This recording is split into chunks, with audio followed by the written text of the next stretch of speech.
All right, everybody, welcome back to the channel. This is Rob at Smirking Gun Reviews. We're back with more Punisher Season 2. It's called Fight or Flight. So full spoilers if you haven't seen Episode 2 yet. Not much to say about this. I was worried about cutting it close to going to work for this review. So let's just jump into what little there really is here. We got Madani, that's her name. I mean, as soon as they said it, I remembered it, but that's how little impact she had on me. She's been coming to see Billy Russo to try to, kind of pulling the thing made me think of it. Well, it doesn't matter. I was going to make a Batman reference here, but just forget it. She's there at the hospital to try to prove that Billy's faking his amnesia, which he's not. But after taking a bullet in her own head, Madani's definitely got an axe to grind, which, is fine. They're just resetting up these characters. Billy's messed up. He can't remember. And Madani wants Billy to pay for what he did, which, of course, she should. The weird thing in this scene, though, is the doctor. The doctor seems almost a little too smug about taking care of Billy. And I don't understand that kind of choice to make the character that way, where she's just like, alleged crimes. Like, look, man, you don't have to go out and outright, he shot her in the head. She says it later. You shot her in the head. So get rid of the whole alleged crimes thing, okay? You know why he's there. She doesn't have to be so smug to Madani about taking care of her patient. I feel like they're writing her this way so that when Billy does remember, you don't feel so bad when Billy probably kills her on the way escaping the hospital. And Madani, then has the scene with her dad, who's like in everything. Telling her to back off, and it's just your run-of-the-mill stuff. The stuff with Billy, played by Ben Barnes, who I loved from the first season. Ben Barnes is great. If you haven't seen him on Westworld, he's really good on that too. You don't feel sympathy for him at all. You're just waiting for him to remember, and his, revenge. I'm a murderer. I deserved what I got. But I lived. You should have killed me, but I'm back, and now I want revenge character. The kind of character that you don't care what happens to. There's nothing you can do to Ben Barnes as Billy that you wouldn't be satisfied with. There is no going too far with punishing this character. So, but with 13 episodes, we have to we have to stretch out his recovery. We can't just jump in and maybe make this like an 8-episode thing where we can just hit all the action points. No, we can't do that. So again, it's just a waiting game between when Billy will remember or whatever and attack and escape, or somebody gets him out of there and kills everybody. And it's just a matter of time for what happens later with Madani.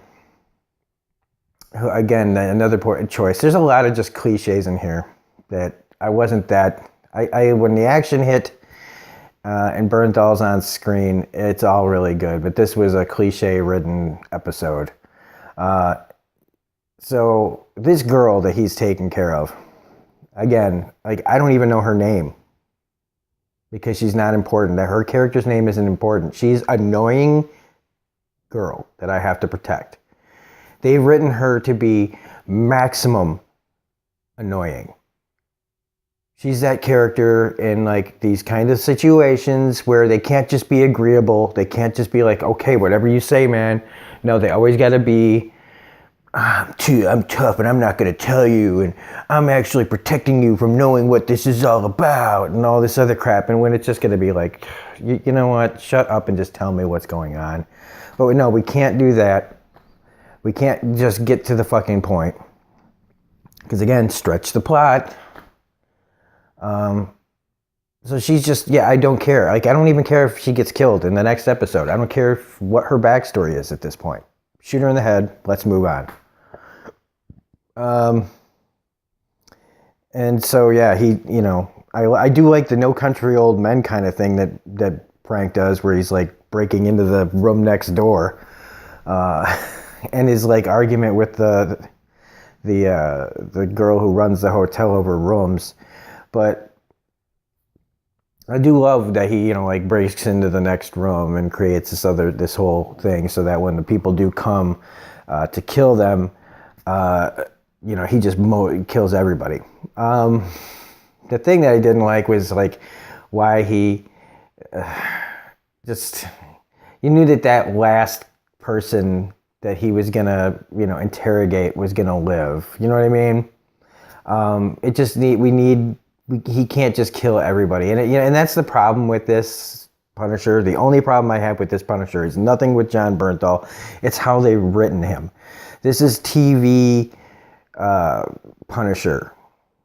This isn't comic book Punisher who he doesn't want to hear it, and you're done. You're done, man. If read a Punisher comic book, we don't have conversations. We just have results. It's like he said in Daredevil season 2.